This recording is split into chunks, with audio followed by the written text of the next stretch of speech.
Hello, everybody. It is El Hasso coming to you here with my very first YouTube video. I wanted to just show all the different Smith& Wesson named knives because as I go through YouTube, there's not a whole lot of videos on each one of these knives specifically. So I'm thinking for my first video, I'm just going to kind of give you an overview of these named knives, and I have another one on the way that's engraved, and it's got a lot of cool, just a lot of cool stuff for more of a collector type knife. So I wanted to give you this overview. As I go on YouTube, I see a lot of videos, and they'll just show one knife, and somebody will say, "Well, I'm sending this back," and I got to tell you. There's some of these knives that I certainly wouldn't send back. Now don't get me wrong, please don't get me wrong. The Smith & Wesson knives, they've got their strengths, they've got their weaknesses. I'm not a Smith & Wesson fanboy. I bought every single one of the knives you see on this table, including the CRKT, the Kershaw that you see here. But I wanted to just give you all a heads up that truly these Smith & Wesson named knives, all right, not the Smith & Wesson knives with the numbers, and I have one here for example. This is your Smith & Wesson, just a standard name knife with a number, nothing special, just a thumb lockout, one of the cheapest numbered knives that they have. It did get good reviews though, believe it or not. There's a guy on YouTube that had this knife, this fair.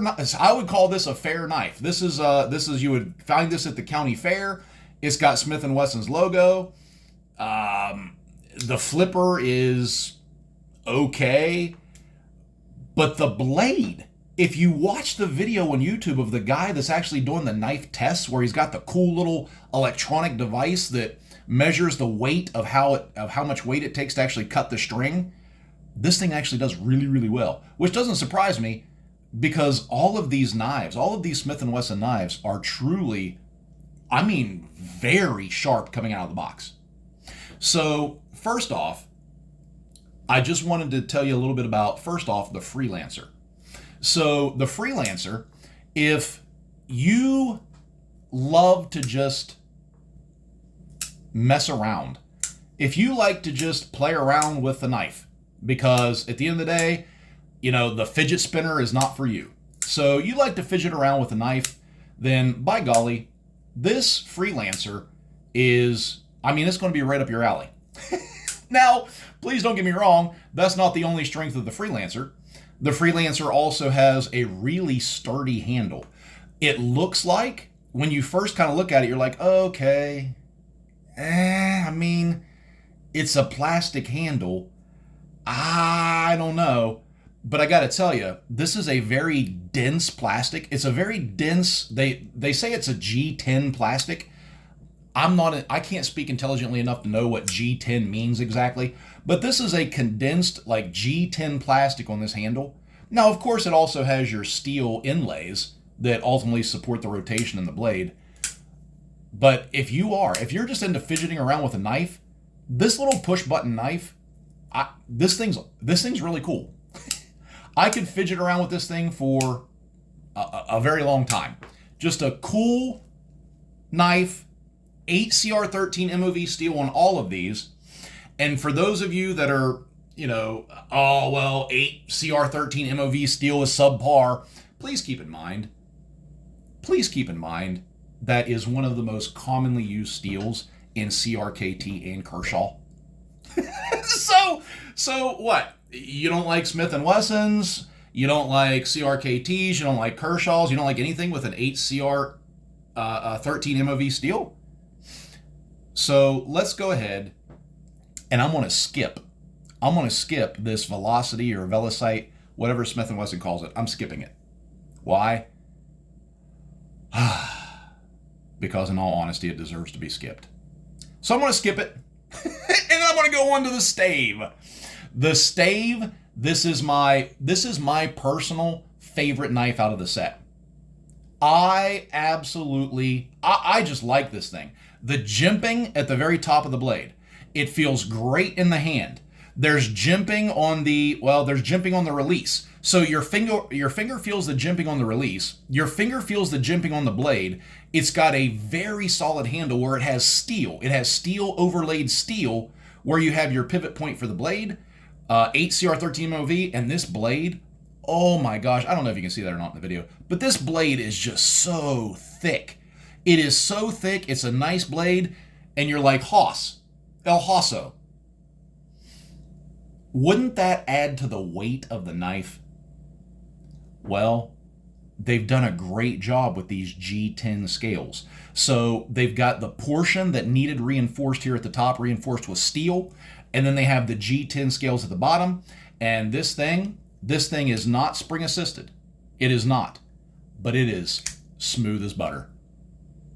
Absolutely smooth as butter.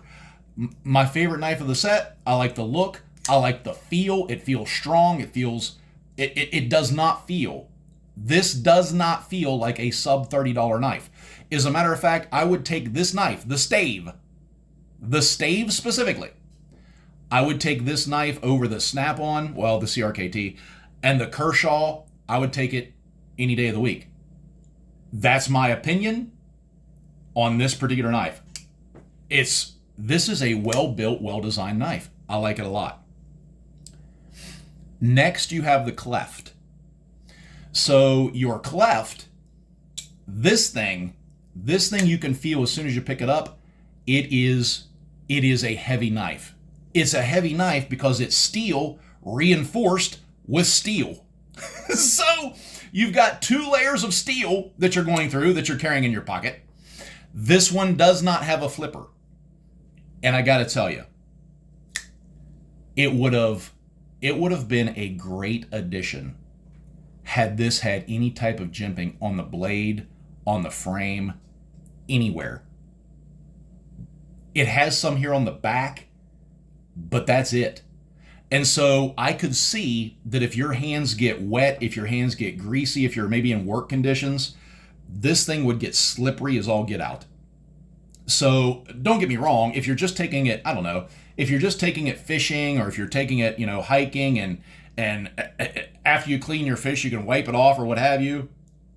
I don't know though, because without that jimping, these G10 handles do give it a little bit of grip on the handle. There's a little bit of grip there. Okay, and you can kind of see it, I think, in the video.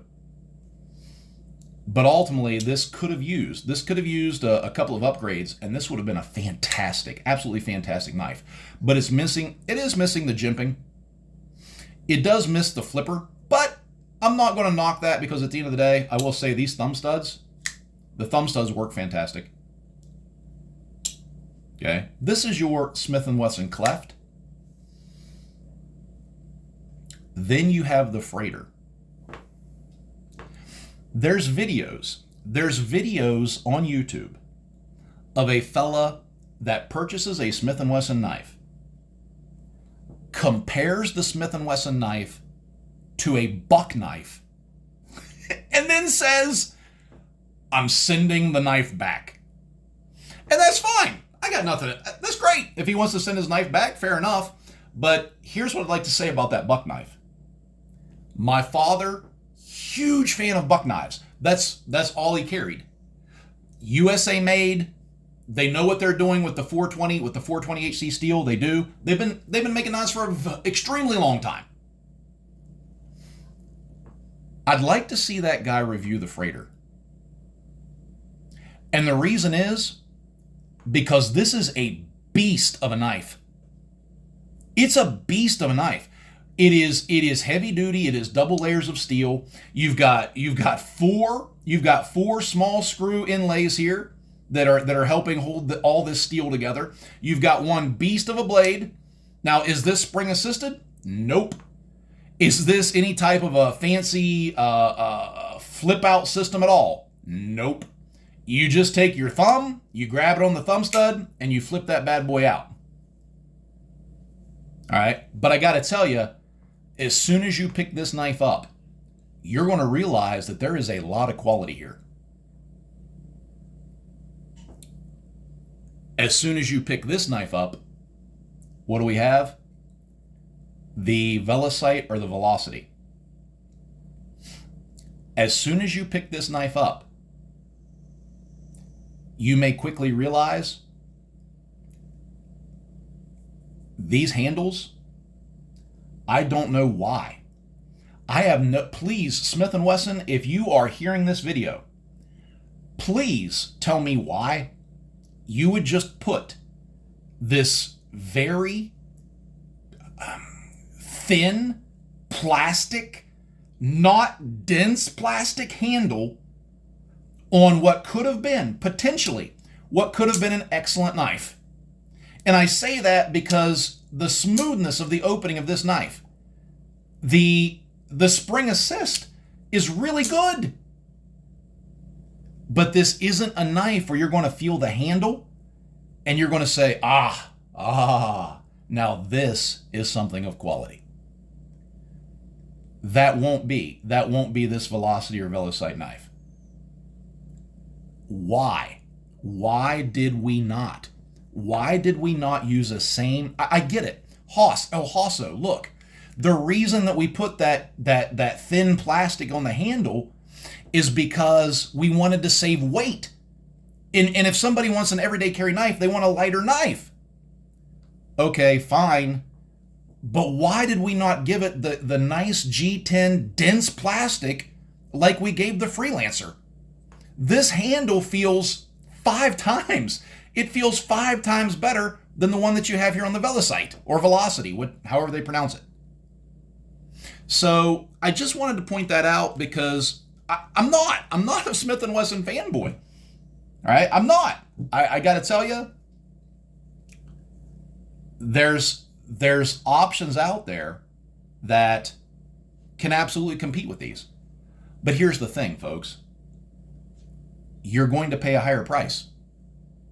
And if you just want a great, I mean a great all-around knife that doesn't break the bank, there's a Stave right here. And I seriously mean that. Now, I do want to tell you all about what started this. And it was this guy. It was this little guy right here, which is the Smith & Wesson Sear. Or actually, I'm sorry, it's the M&P Sear. The M&P Sear. So the Smith & Wesson Sear, I actually found this one on sale at Rural King. I had a gift card in my pocket, and I ended up getting this on sale. It was discounted. Honestly, I never thought I would buy a Smith & Wesson knife because I had heard, right, you see the YouTube videos or you hear the reviews and you're just like, oh, well, those are just cheap knives from China and they're fair knives that you pick up at the county fair and Smith & Wesson just stamped their name on them. And so I was like, I'll give it a shot. I think after the discounts, and it was on sale for like $11, I ended up walking out of Rural King because they were clearancing them out. After I tried out this little Sear, I mean to tell you, everybody, this thing is just it's smaller. It's for a smaller little everyday carry pocket knife. The spring assist is awesome. I have no idea how you pronounce this blade. I want to say it's a Wharncliffe blade. The straight blade, I'm digging it. I like it.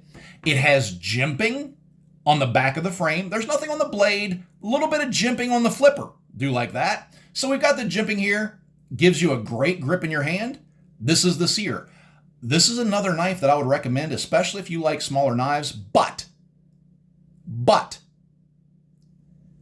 it's steel over steel. It's solid. Well, being steel over steel, what do you have? You have a little bit more weight. So you've got the G10 inserts, you've got the jimping, you've got the really cool straight blade. I like it, I do. The spring assist is solid. The knife feels solid. No wiggling, but I will admit this, everyone. There's no wiggling on any of these knives. I'm just being serious. There's not a single knife laying on this table. And please understand, when I say laying on this table, I also mean the CRKT and the Kershaw. There's not a single knife on this table that has any type of blade wiggle when that blade's extended. They don't. And so I picked this one up for 11 bucks. It kind of started it all. And I picked this one up. Now this is the Sideburn. So the Sideburn, much like this CRKT right here, it has an indention. It has an indention in the blade for your finger. Got that little finger choil. And so even though it doesn't have any jimping along the top, it's got that finger choil on the bottom. And I gotta admit, I'm 6'2". I'm 6'2", around 275 pounds. I can palm a basketball, no problem. Why am I telling you this? Because I do have large hands. So keep in mind, that's a above average size finger that you have right there on that finger choil. And again, it fits nice. I got to tell you, these panels, they made this out of the dense G10 panels, just like they did the Freelancer. So the handle on this is very good. It's very good. It has a good grip. It has a nice size flipper in order to flip out the blade. And again, smooth, no problems there. And so that is the Sideburn. Okay. The reason that I'm publishing this video is because, number one, it's my first video. So El Haso's now going on YouTube. So it's my first video, and I just wanted to get some information out there about these named knives. I have already ordered the knife called Unwavered. So what I'd like to do is I'd like to go through and just do individual videos on these knives, do individual videos on all my multi-tools. I'm really big into multi-tools. All the Leatherman, all the, all the Leatherman, all the Gerbers. I'm going to go through and start doing some videos on those. So, just keep an eye out. I do it for fun. And I got to tell you, this Saturday morning, my oldest son's track meet was canceled. So I was like, you know what? I think El Haso is going to go on YouTube.